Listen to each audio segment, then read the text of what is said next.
Hello, everyone. Thank you so much for coming by. I did promise you that we're going to be having a series of interviews, and today I'm glad to have with us here um, someone that has been in the mindfulness game for a while. His name is Dr. Joshua Oludare Awesome. He's human performance, and team building consultant, mindfulness coach, and international public speaker based in Gauteng, South Africa. We are glad to have you here, Doctor. Thank you so much for coming by. Thank you so much for having me. I am honored, excited to be here this great day. So, we'd just like to plunge into it right away. And the first question I would like to ask is, how would you define um, mental wellness? So I typically like to approach every question from a clarity perspective. Again, we talk mental wellness. Again, according to the World Health Organization, mental wellness is defined as a state of well-being in which the individual realizes his or her own abilities. And then after realizing his or her own abilities, they can then cope based on those abilities they have realized with normal stresses of life. And then they can work productively and then also be fruitful, and then they are able to make contribution to their community. That's good to hear. So, are you telling us that there are normal stresses? Oh, most definitely. Stress can be healthy, but there's a measure of it. So typically, as we're in this interview right now, there are hundreds of cars that are possibly driving here in South Africa. And the beautiful thing about it is that many people at some point during their commute or driving will step on the brake. And they will step on the brake because of something that happened and caught their awareness or their attention. That in itself is a good measure of stress, because the same way that happens, that's the same way our brains are designed to be able to notice normal stresses. Now, when they go above board, then it is an unhealthy stress. That is abnormal. And that can lead to all types of challenges internally. And when I say internally, I'm talking about the brain, I'm talking about the internal organs, and then it can lead to all types of situations that take some people into a health challenge. People then end up sometimes, because of a stressful health challenge, they end up with their doctors and they begin to make all types of appointments. But it has been said that 70 to 90% of all sicknesses and diseases that takes people to their doctors for appointments can be linked to stress. I'll still like to stay on that a bit, because let me say, in our real world, what are the things that we can consider as normal stress, so that for someone watching this, they will be able to say, okay, now this is just a normal stress. Again, I think I'd like to first take us back to the definition that I came up with, that is, that was put together by the World Health Organization. And I had said that it's a state of well-being, okay, in which the individual realizes his or her own abilities. Now, so that confine, that gap, that cup, as it were, every person knows that this is my own space. This is what my abilities can do. And then you, based on those abilities, you are able to cope with the normal things that life brings to you. So, for example, when the human body experiences, say for example, a headache. For some person, it might feel slightly, it's just a bit of a pain. Mm-hmm. The reality is that could actually be a stress trigger. Mm. And the fact that it happens once, yeah, it's okay. But then if it continues, that is a stress trigger, okay? That then requires that one notices that is abnormal. Okay, so that is an example. For some other person, it could be the rate at which they are breathing. So for example, as we're having this interview now, our breathing is in a normal space and place. Mm. If an explosion happens where you are right now, your body will have a connector with it.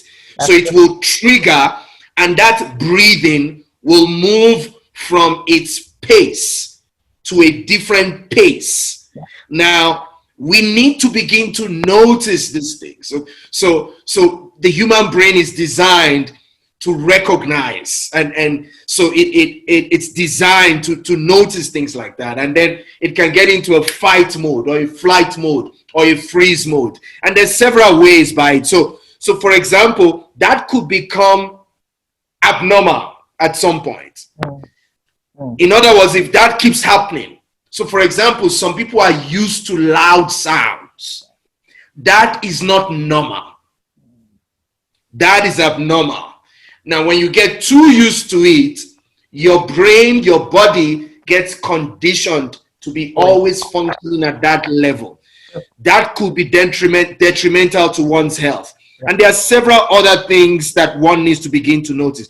So I'll give you one last example. Many of us work so hard that our feet get little attention or pampering. Mm-hmm. Mm. So for example, someone wears the same shoes 3, 4, 5 times a week. Mm. Not recognizing that if you put on leather that long, you are actually not giving your feet the right type of health attention. Because many people do not know there's several veins. You can have connections to the entire body from your feet. Sure. So the one thing that I always say to people, self-care, you wear this shoe all day, take it off, don't be in those shoes all day, free your leg, let your body experience, some level of comfort, so that it's not creating a stressful situation that could then be detrimental towards your health, your well-being, and your productivity, which then negatively impacts our ability to contribute to our various communities. And I'd like to just pause there. Oh, okay. That is awesome. And I would definitely still dwell on that a bit. So from what I gather, mindfulness is being aware, like you put it, and not just being aware from a distance, but associating with what you are aware of. Because I would like to say, okay, a lot of us grew up being told not to be aware of certain things. I don't know if you get what I'm saying. For example, some people, maybe the background they came out from was not too pleasant, and they grew up being told, don't pay attention to that, or if you have been sickly as a child, you've been told, don't pay attention to sickness, don't put your mind on that. Okay, now you've grown up not being aware of those areas, or intentionally being non-aware.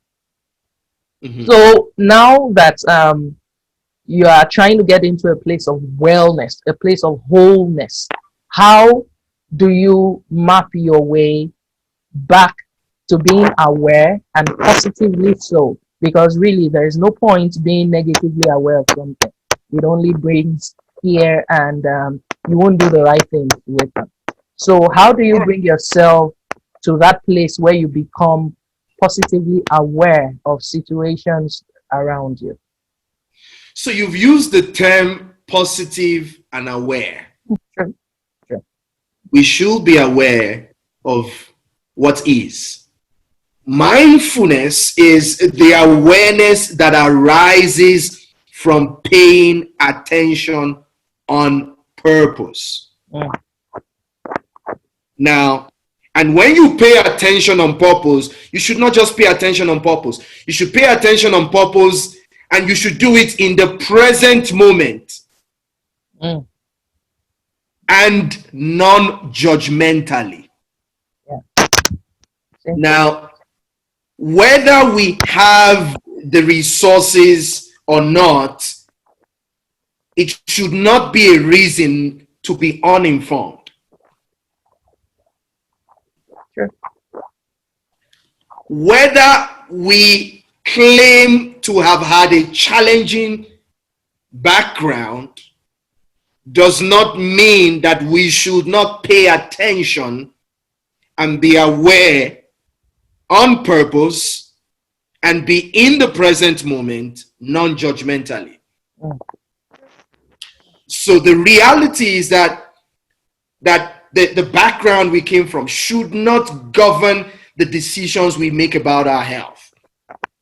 And by not being aware, we're only delaying what will emerge. mm, So what awareness does is, okay, for example, in South Africa, we've begun to have more load shedding issues. But here's the flip side of it. I would not be unaware. I would not act as if I am ignorant because I know that there is now a power cut situation that is happening now in South Africa more than ever before. So I grow my awareness by checking what ESCOM is saying about electricity.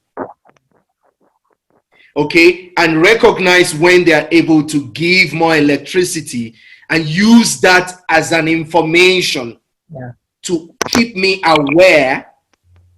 And then I am in the present moment where I am also constantly noticing what they are saying with regards to electricity. But I also do not judge them, but take action in my present moment by getting myself an external, maybe a power bank, for example, to be able to charge my phone. Mm, That's the one. If I run an office, a company, then the one thing I also want to be able to do is to get uninterrupted power supply, which is like a UPS device. And the reason why all these things are important is to be able to keep functionality active. So awareness is so important, and it brings us to the need for us to not only focus on the positive side. I am saying something here. I'm saying, yes, we are aware of where we were coming from if we had a health challenge as a younger person, but we are not allowing that to govern our lives, but we are aware to the point where we want to be so presently present by doing the right things, thinking right, because that in itself can impact our consciousness, but we're also living right and eating right. mm-hmm. And then eventually everything can become all right. So I hope that unpacks, the need, some insights around, how I think we should be looking at, deepening our awareness, because that in itself is being mindful. So I'm mindful of my environment. I'm mindful of my health. I'm mindful of what was. I'm mindful of where I want to be, but I am in the present moment. Yeah. And I'm not judgmental of others, and I'm not judgmental of myself. I Mm. embrace what is, and I look after myself so I can bring my best self and show up as the best self of myself in the future. Thank you so much. You actually answered the question I was going to ask you next, which was what role does mindfulness play in wellness? What are the 5 benefits of mindfulness? Mm, and I'm bringing it up because of what you just said. One, from a physical perspective, mindfulness can improve your immune system. Mm. Two, from a mental perspective, mindfulness can better your cognitive processing. Three, from an emotional perspective, mindfulness can decrease your level of anxiety. Mm-hmm. Four, taking it to the workplace, mindfulness will help you to work better under pressure. Mm-hmm. Five, in terms of being creative, mindfulness helps us to manage our awareness gap between stimuli and response. So many people react Mm-hmm. instead of respond to a Mm. situation. And that last point, I can go on for the next 30 minutes, Sure. where a Harvard research focused on a particular graduating class for 30 years. And what they realized with that group of graduating class was that some of them were living a reactive life. Mm. The others were living a proactive and responsive life. Mm-hmm. And it impacted on their career. And those who are living the reactive life were on the downward trend. Those who are living a proactive life were on the upward trend. And we can go on and on the benefits of mindfulness. I think you're ahead of me. Actually, you are answering the questions before I ask. But it's okay. It's fine. With any situation that you are in, like when we started by talking about the backgrounds that we came from, and how it Mm-hmm. affects how we choose to live our lives in the now. Now, another thing you pointed at was that everything that happens to us as humans, especially health, starts in our minds. I would like to just, because I have a lot of people that I meet on a daily basis, and they believe that, okay, something is wrong. It might be this, it might be that. How do you dissociate mindfulness from fear? How do you, I know they are not the same thing, but how do you dissociate, or maybe I should put it rightly by saying, how do you use mindfulness against fear more? Because sometimes what you know, there's a saying, what you know it can kill you, or what you don't know will not kill you. So how do you strike that balance of mindfulness and fear? Right. Okay. And there's a book that the author is she's South African. Her name is Susan David. She's actually a Harvard psychologist, and just connected recently. She says that avoidance is the enemy of great. Mm. So many people tend to want to avoid noticing things, and that in itself, it's not right. Mm-hmm. To not notice our fears is not allowing courage to emerge. True. So courage is actually fear walking. So we need to, some people say, no, we need to be fearless. No. Instead of being fearless, walk directly into your fears. Mm. But make sure that your values are your armor. Mm. They're your shield. Okay? And that helps you to be able to navigate through it. Sure. Courage is not the absence of fear. Courage is just, is fear walking. And so people need to notice what is making them fearful, but then face it. Yeah. Okay? So many people, for example, feel that they cannot hit a certain threshold. Some people, for example, have always wanted to be millionaires. And they say nobody has been a millionaire in their family. So the question you should be asking yourself is, what currency would you like? Walk with. That's why what I said earlier about recognizing that money that is in your bank account is past result. Just allow the current to keep flowing. So we need to be willing to walk into our fears. Yeah. And I'll be honest with you. I think that just by focusing on building ourselves, the type of results that you will embrace will astound you. As I talk to you right now, so much has shifted for me as an executive coach. So I have attained some success in the midst of the coronavirus that I didn't experience a decade ago. Some people would say this year they want it to end. No, some of us don't want it to end yet. True. Not yet. So we need to be facing our fears. But in facing our fears, we also need to recognize the place for help. All the things that I've been talking about comes from my practice, my work, my experience, my career.